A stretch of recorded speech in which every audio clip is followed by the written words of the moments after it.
इस चैप्टर के इस चैप्टर के सेकंड पार्ट पे चलते हैं, that is representation of data या विजुअलाइजेशन ऑफ डेटा।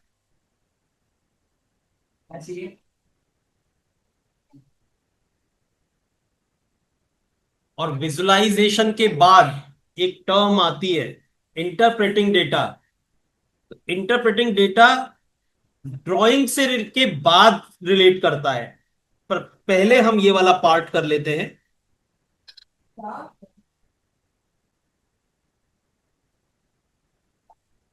अगर हमारे पास डेटा है, अच्छा ये चीज और समझानी है मेरे को।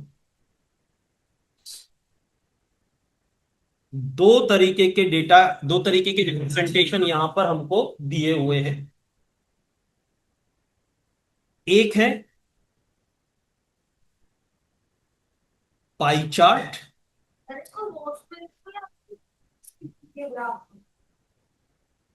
या सर्कल चार्ट्स।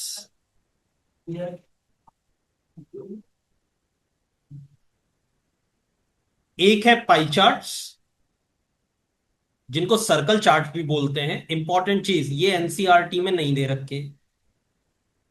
ये कुछ प्राइवेट पब्लिशर्स की बुक जो नई वाली एनसीईआरटी के ऊपर बेस्ड होकर आई है उसमें दे रखे हैं, और पुरानी एनसीईआरटी में दे रखे थे, और पुरानी एनसीईआरटी के ऊपर जो बेस्ड प्राइवेट पब्लिशर्स की बुक्स थी उनमें भी दे रखे थे। जिनके स्कूल में केवल और केवल एनसीईआरटी चलती है उनके लिए पाई चार्ट वाला पोर्शन बेकार है। पुरानी वाली बुक में है, तुम्हारे है।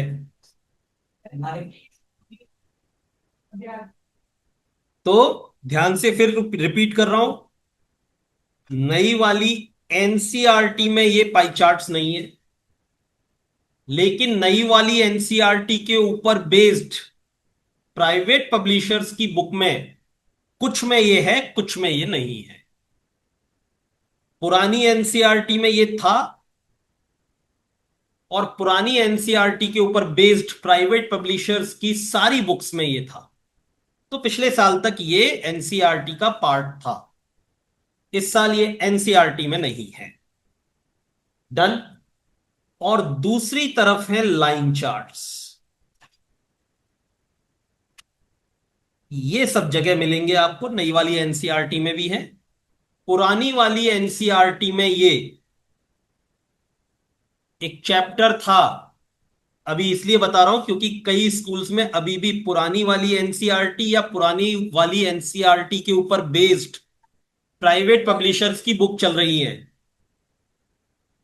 पुरानी वाली एनसीईआरटी में एक चैप्टर था, introduction to graph. Introduction to graph में दो तरीके के चार्ट्स थे, line charts and linear charts. उसमें से एक पार्ट लाइन चार्ट्स का यहां नई वाली एनसीईआरटी में इस चैप्टर में कवर किया गया है। तो जिनके नई वाली एनसीईआरटी चल रही है उनको ये तो करना ही करना है। ठीक, मैं दोनों करवा रहा हूं, पाई चार्ट्स भी करवा रहा हूं और लाइन चार्ट्स भी करवा रहा हूं। चालू करते हैं अपने टॉपिक पर, pie charts. Pie charts are also known as circle charts. Pie charts are used to represent data which is in form of part and total relationship। Pie chart का पूरा गेम एक फॉर्मूले के ऊपर बेस्ड है। अच्छा पहले ये एक चीज, किस तरीके की रिलेशनशिप होनी चाहिए डेटा में? पार्ट एंड टोटल की रिलेशनशिप होनी चाहिए। जैसे तुम्हारे टोटल मार्क्स, ऑब्टेन मार्क्स, मान लो 500 आए। कितने में से आए? 600 में से आए, 500 आए। ओके, कम रह गए, कोई बात नहीं, पढ़ेंगे हम, पढ़ेंगे आगे तभी बढ़ेंगे आगे। है ना? 600 में से 500 आए, अब मुझे ये 600 नहीं चाहिए। I am making a pie chart for your obtain marks. ये 500 कैसे आए? क्या एक ही सब्जेक्ट में आए? नहीं, ये तो टोटल है तुम्हारे ऑप्टेन मार्क्स का। इसके पार्ट क्या है? डिफरेंट सब्जेक्ट्स है। तो डिफरेंट सब्जेक्ट्स यहां पर किसकी तरह ट्रीट होंगे? पार्ट की तरह। और उन सब पार्ट्स का सम हमारे पास क्या है? हमारे टोटल मार्क्स। तो जब भी डेटा किस नेचर का हो, पार्ट एंड टोटल का, तो रिप्रेजेंट करने का एक मेथड ये होता है पाई चार्ट। पाई चार्ट की मेकिंग और पूरा कॉन्सेप्ट एक फॉर्मूले के ऊपर डिपेंड करता है। That formula is angle of sector, जिसे सेंट्रल एंगल भी बोलते हैं।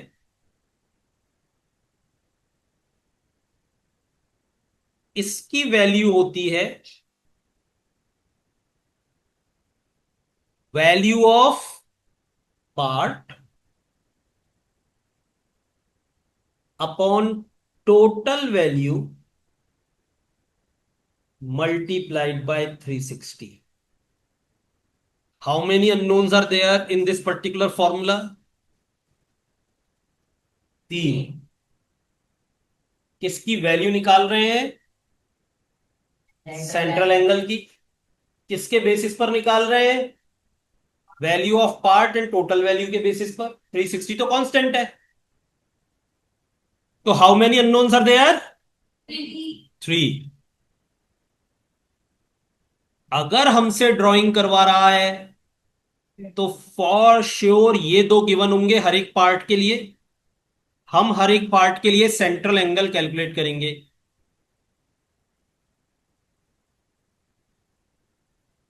ठीक। और अगर पाई चार्ट गिवन है, हम उसको इंटरप्रेट कर रहे हैं। How many unknowns are there in this particular formula? Three.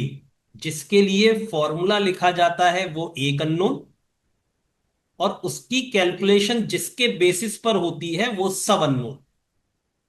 इस फॉर्मूले में कितने अननोन्स हो गए? तीन। अगर हमसे ड्राइंग करवाएगा, वो पाई चार्ट बनवाएगा, तो डेफिनेटली हमको ये दोनों देगा हर पार्ट के लिए। हम हर पार्ट के लिए सेंट्रल एंगल कैलकुलेट करेंगे। यहां पर हमें और अच्छे से लिखना है फॉर्मूला, तो यहां ये भी लिख सकते हैं सेंट्रल एंगल ऑफ पार्ट।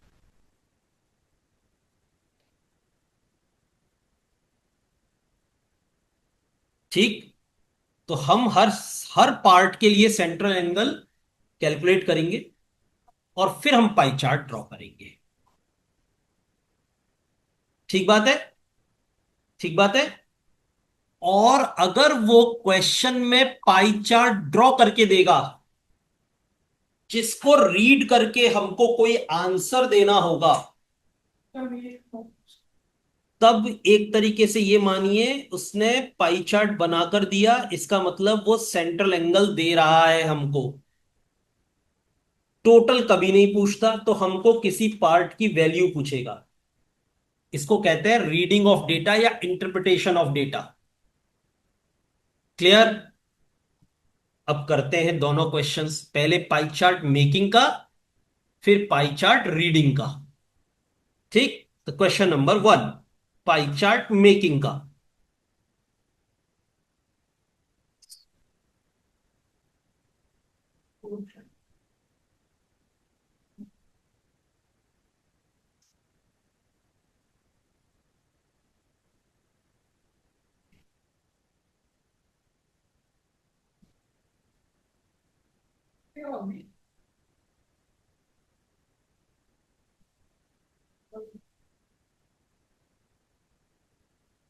इसने डिफरेंट हॉबीज को मेंशन किया है यहां पर, और उसमें कंप्यूटर्स को भी हॉबी बनाया है।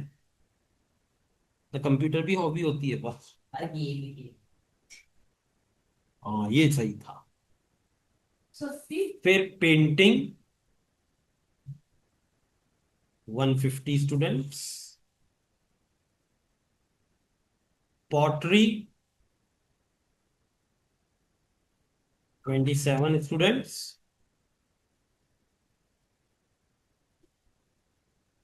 क्राफ्टिंग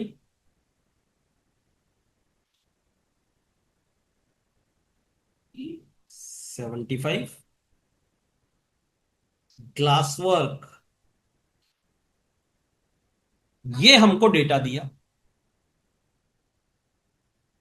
यहां पर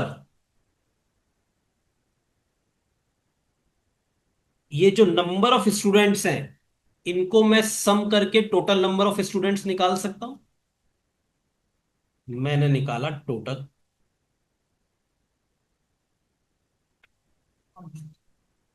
क्या हम सम कर सकते हैं? अरे 540। ये आया 540।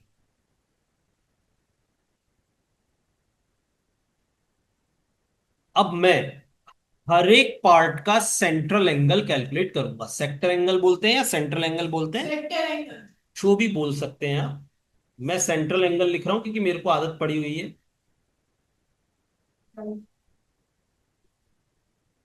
क्या कहता है फॉर्मूला? क्या कहता है फॉर्मूला? वैल्यू ऑफ पार्ट कितनी है? Value of part divided by 540 into 360। अब ध्यान से सुनना, ये 360 और ये 540 अब थ्रू आउट द सीरीज बदलेंगे नहीं। तो हम इन दोनों को कैंसिल आउट करके एक फिक्स रेशो ले आते हैं, ताकि हर बार उन्हीं से कैंसिल आउट कर देंगे। ये 2 टाइम्स, ये 3 टाइम्स। ये हमेशा ये दोनों न्यूमरेटर में 2 और डिनोमिनेटर में 3 आएगा। अब ये फर्दर कैलकुलेशन के लिए कैंसिल आउट किया, 3 टाइम्स 60, और ये हो गया 120 डिग्री का सेंट्रल एंगल। किसके लिए? कंप्यूटर्स के लिए। तो पेंटिंग का सेंट्रल एंगल बिल्कुल इसी तरीके से 150 मल्टीप्लाइड बाय 2 डिवाइडेड बाय 3। हम चाहें तो अब इसी फैक्टर को यूज कर सकते हैं।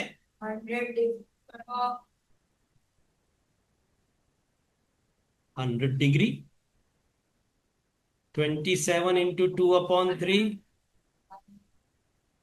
18 डिग्री, 75/3 into 2, 50 डिग्री, और 108 into 2/3, 72 डिग्री। बोलो बच्चों, समझ में आया नहीं आया सेंट्रल एंगल कैलकुलेशन? अब इसके लिए करनी है हमको ड्राइंग। ये ग्राफ पर नहीं, ये यहीं पर बनती है। पाई चार्ट हमेशा नॉर्मल शीट पर ही बनता है। तो डी भी चाहिए होगा। इसके लिए हमें चाहिए होगा डी। सबसे पहला काम, एक सुटेबल रेडियस का सर्कल ड्रॉ करेंगे with the help of compass. दिमाग नहीं आया वरना। तो किसी भी रेडियस का, सुटेबल रेडियस का सर्कल ड्रॉ होगा। मैंने यहां पर रफ ड्राइंग कर ली।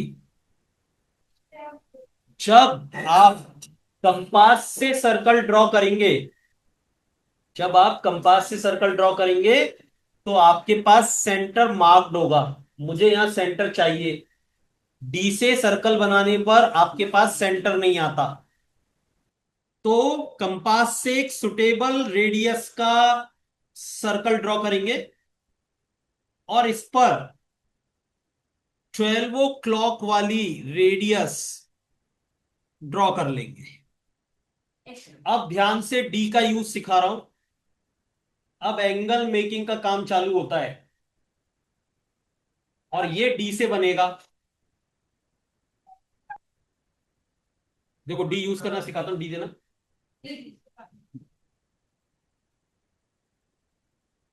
यहां पर ये जो लाइन ड्रॉन है, इन दोनों लाइंस का जो इंटरसेक्शन पॉइंट है, ये सेंटर ऑफ द सर्कल होता है। तो इसको सेंटर ऑफ द सर्कल पे रखेंगे और रेडियस को रेडियस पे रखेंगे। ये जो हॉरिजॉन्टल लाइन है, अभी आपको वर्टिकल दिख रही है लेकिन डी के हिसाब से हॉरिजॉन्टल लाइन है। तो लाइन के ऊपर लाइन और पॉइंट के ऊपर पॉइंट जब आएगा, तब हम यहां से एंगल मेजरमेंट स्टार्ट कर सकते हैं। और किस तरफ से देखोगे तो जीरो इधर भी है और जीरो इधर भी है। उस साइड की जीरो को यूज करेंगे जिस साइड हमने लाइन को बेस बनाया है। हमारी लाइन कौन सी थी, इधर थी। इस लाइन की तरफ जीरो होगा, मतलब ऊपर वाली कैलकुलेशंस हम यूज करने वाले बिल्कुल नहीं कर सकते सर, क्योंकि हमारी रेडियस इधर थी। तो हम इधर वाली कैलकुलेशन यूज करेंगे, यानी इधर साइड जीरो होना चाहिए। क्लियर है। अब इसमें हमें पहला एंगल लेना है 120।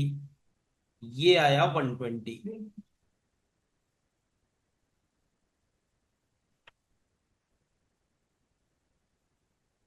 जितना सर्कल से बाहर है उसको बाहर छोड़ देंगे मिलाते वक्त, सेंटर से ज्वाइन करेंगे। अब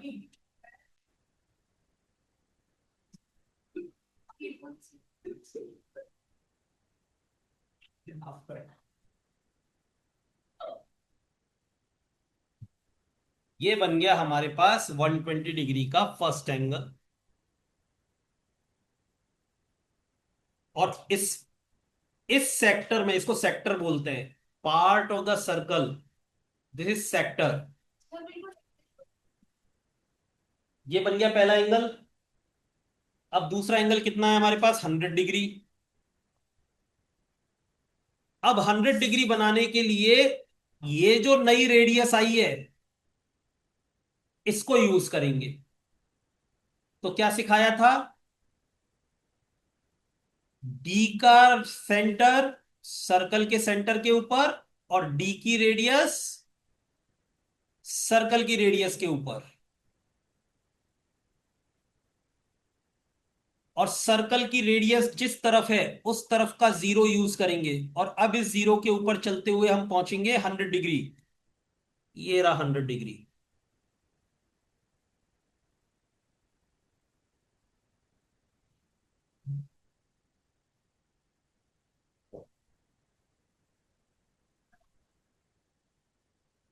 ज्वाइन करेंगे।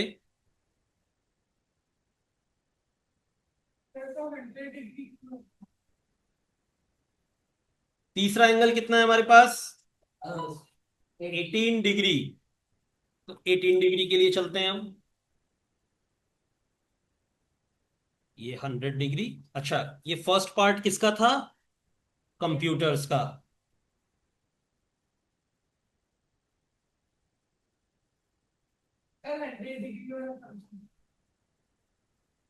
अभी तू कर ले जो तेरे को समझ में आ रहा है, आज तू बस।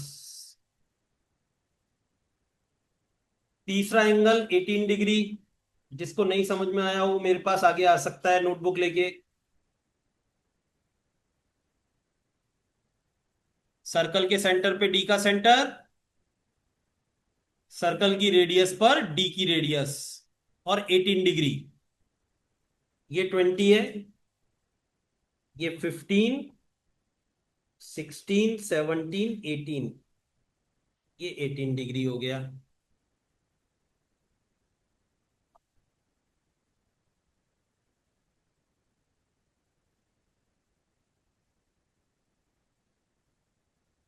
ये 18 degree.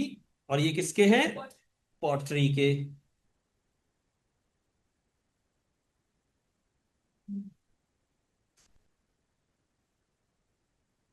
Next is 75 degree. Sir 50 है शायद, और 50। 72 है। Next is 50 degree.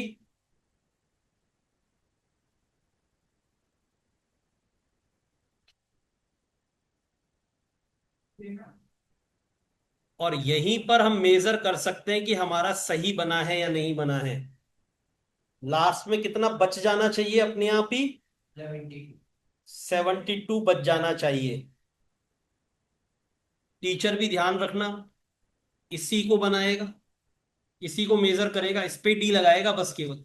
टीचर के पास टाइम नहीं है कि सब सब मेजर करेगा। पहला सही है और लास्ट वाला सही है, तो वो बीच वाला सारा सही मान लेता है। बिल्कुल, ये दोनों। अगर यहां पर ध्यान से सुनना, सब लोग सुनो मेरी बात। 18 डिग्री के बाद जब आपने यहां पर डी लगाया, कितने डिग्री बनाने के लिए? 50 डिग्री बनाने के लिए। उसी टाइम यहां पर भी निगाह ले लो कि ये कितने डिग्री पर जा रहा है। बचना कितना चाहिए? 50 और 72 टोटल मिलाकर कितना हुआ? 122। 122, ये 122 होना चाहिए था, मेरा 124 आ रहा है। अब मैं यहीं पर दिमाग लगा के क्या करूंगा? तो 2 डिग्री का वेरिएशन आ रहा है ना, वो 2 डिग्री का वेरिएशन मैं यहां पर ले लूं। इसको चाहे 52 कर दूंगा मैं, पर उसको 72 ही बनाऊंगा। नहीं, मैंने तो रफ बनाया है बेटा, मैंने तो रफ बनाया है ना, तो मेरी तो रेडियस वगैरह कुछ भी मेजर्ड नहीं है ना। तुम लोग बनाओगे तो सही बनेगा, पर कई बार क्या होता है, एक आध 2 डिग्री का डिफरेंस आ जाता है, बिल्कुल मार्क्स खा सकता है। पर हमेशा याद रखना, टीचर केवल फर्स्ट के ऊपर डी लगाता है, वो भी वो टीचर्स जो हर चीज मेजर करके मार्क्स देते हैं। तो वो फर्स्ट पर डी लगाते हैं और लास्ट पर डी लगाते हैं, तो फर्स्ट सही बन जाना चाहिए एकदम, और लास्ट सही बन जाना चाहिए। मतलब मैं तो गंदा हूं ना। तो ये 50 डिग्री क्राफ्टिंग, और ये 72 डिग्री ग्लास वर्क।